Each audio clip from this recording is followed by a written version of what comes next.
Greetings. Brett Storey is a senior management analyst for the Placer County Planning Department.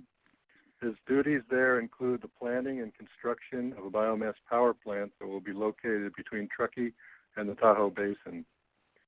He is also responsible for all the water and hydropower projects for the county.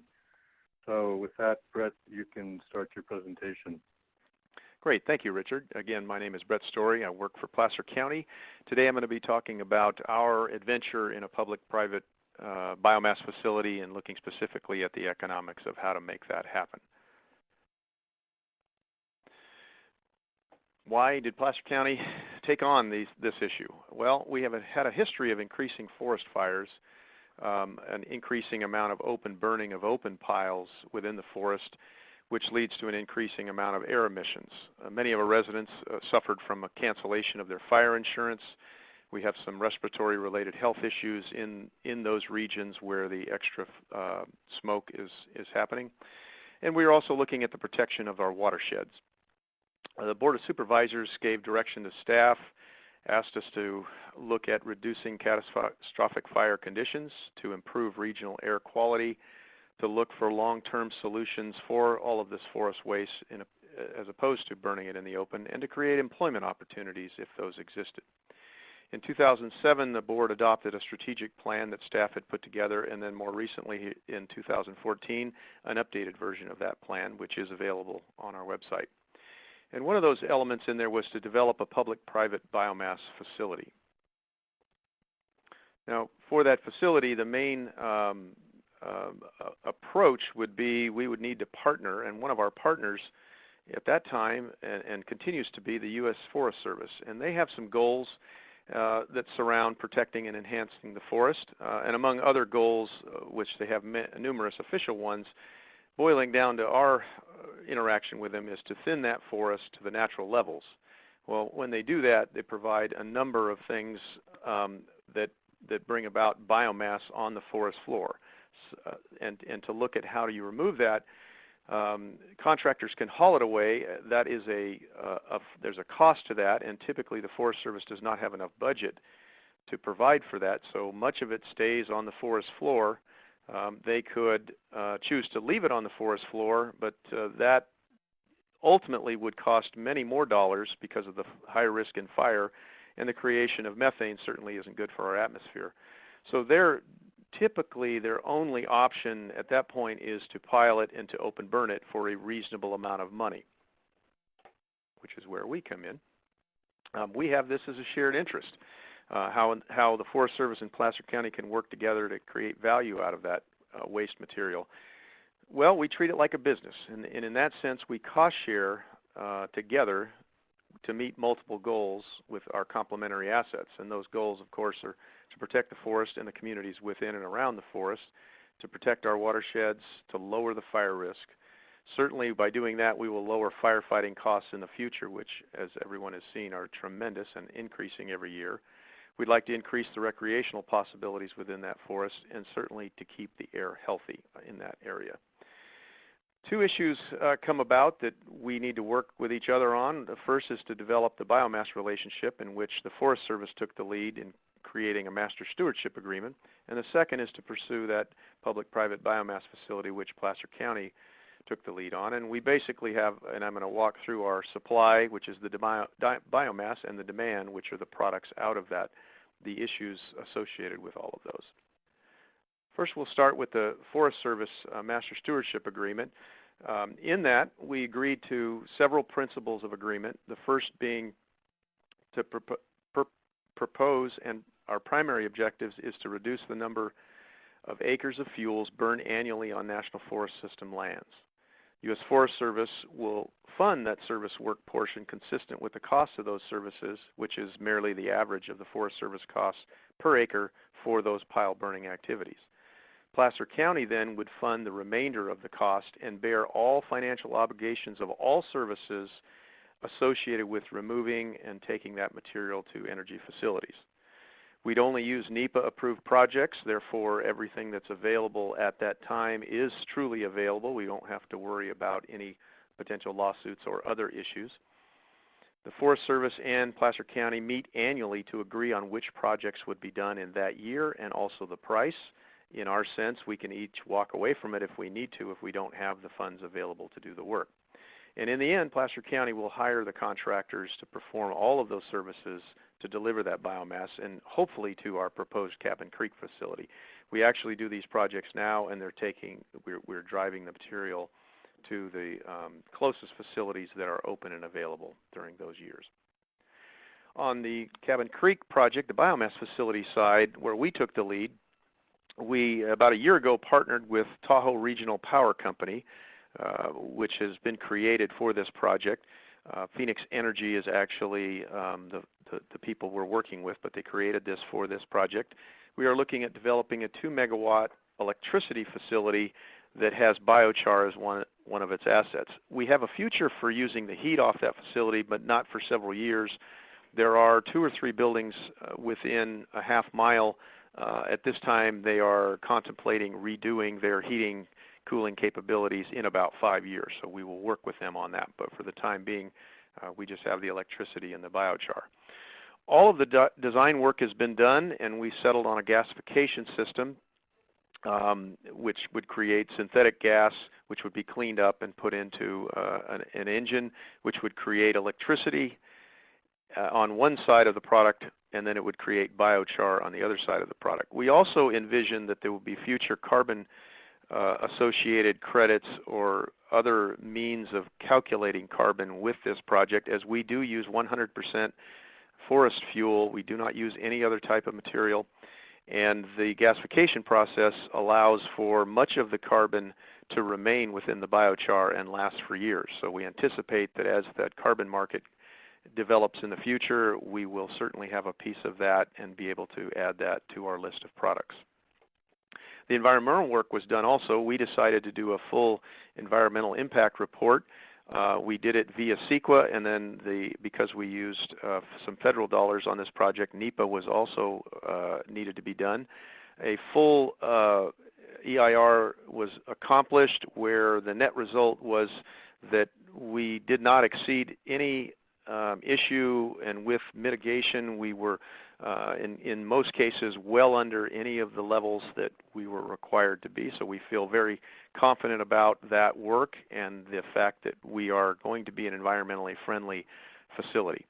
The permits for the county have been approved to actually press on and provide the final design, and then the final building permits would come as we break ground. The air pollution control permits are in the process now, and those should be concluded shortly to allow us to go ahead and construct and operate.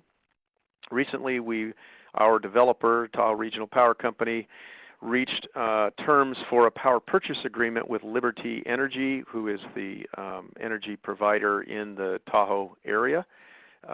We right now have multiple investors, and we are looking at which is the best package to bring this Cabin Creek project to fruition. We are looking at construction that will be slated starting on or about May of 2015, so we're pretty excited about that. A little bit about how you can bring this type of facility to market, and it's just like any other business. You know, to finance a project, you need to show both the supply and the demand, and you need to have contracts in place that will do that. On the supply side, with that master stewardship agreement with the Forest Service, it is now a cost-sharing contract that allows it to be feasible to bring forest biomass to a facility. And we've looked at our operating model is about 30 miles around the facility, and the study was accomplished, and we believe there is enough material to sustain the life of this project for 20, 30, 40 years. We believe that the cost-sharing contract, while only a 10-year agreement, can be renewed, and we will always have a good relationship with the Forest Service.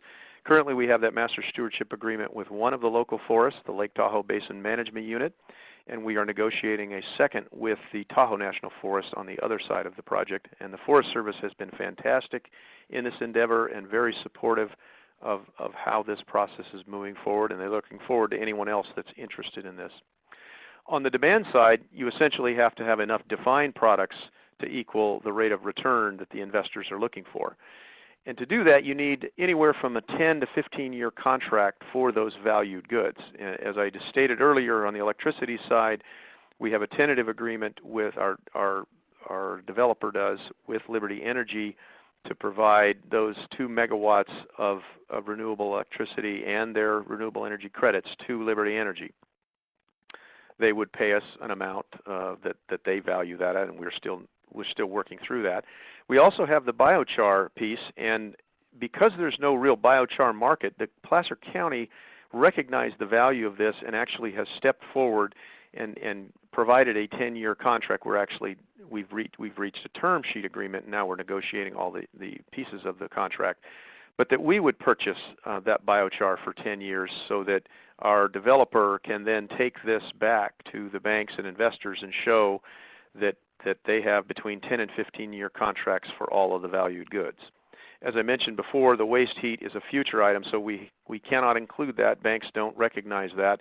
As with carbon credits, they don't recognize those either. And unless you have an actual signed contract in your hand, banks and financial institutions and other investors will not move forward with your project. The bottom line is that you need enough demand money to equal that investment or the return on investment that those investors are interested in. And that varies between banks and investors, but you've got to do those due diligence to provide all that information to them with a signed agreement. A little bit about where we are, if you're not familiar with the area. We are near Lake Tahoe, and in this picture I've showed a couple of things. The red triangle, which is right here, it is currently that facility, and I'll show you what it looks like in a minute, is our Eastern Regional Landfill. The landfill's actually been retired. It's now a sorting station to be taken to other landfills. But it is an area off the main road that doesn't have any houses near it, so it's an ideal facility. It's already an industrial zoned, and so we didn't have an issue with putting the facility there. What I also would show you is this red circle, and that's approximately a 30-mile radius around the facility or 60-mile driving time, because you've got to consider the roads as well as the miles, where we will be taking material from Forest Service mainly, but we also will have contracts with the state agencies, of which we have the Tahoe Conservancy, who has lands in the basin, in Tahoe Basin. The California State Parks has lands there. Every local fire department in the area, every local utility, including Liberty Utilities, will be working contracts to take all of their forested materials that they would normally pile and burn or somehow dispose of. So we have a pretty good network up there, and the roads are in pretty good shape, and so we think, the ability to provide all of the supply. As you'll notice, there are also watersheds. This circle is approximately the snowfall area of the Yuba Bear watershed. We have the American River watershed over here, and coincidentally, part of my work is to work with those watersheds on the water and hydroelectric power issues. And there's also the Lake Tahoe Basin watershed, and these are critical to Placer County, El Dorado County, Nevada County, as well as the 3 counties in in Nevada that are near the lake. And so we believe that this project will not only have these benefits that we're talking about for our county, but will support benefits for other counties, other cities, other agencies, and in particular, this water provides water certainly to Lake Tahoe, to the Reno area. The Yuba Bear watershed, the American River watershed provide water up and down the Highway 80 corridor, and as a matter of fact, all into Sacramento, because that river flows into the Sacramento River and American rivers, which go through the Delta, which helps the Delta communities. The water is also sold to irrigation districts and Southern California via other methods. So that's a pretty critical watershed, and so we're trying to do our best to protect it, and we think this project will be one of the main reasons why those watersheds will produce good, healthy water and good, healthy forests for years to come. And then this is artist rendering of our facility. It is, it's not very big. It's approximately a couple hundred feet by a couple hundred feet. It has all of the stuff inside that works through the gasification trains. We have two. We'd have 1 megawatt, two 1 megawatt train systems that would work both together, but also if you have to take one offline for maintenance and cleaning, the other one would still be running. We have a covered storage head where we will put our dryer as well as how we bring the material into the facility. And you can see here, these are piles of material, of biomass material. In our case, because we are at 6,000 feet and it does snow most of the winter, not this past winter, but most of the winter, we need to provide a 5 to 6 month amount of material for this site by the end of November.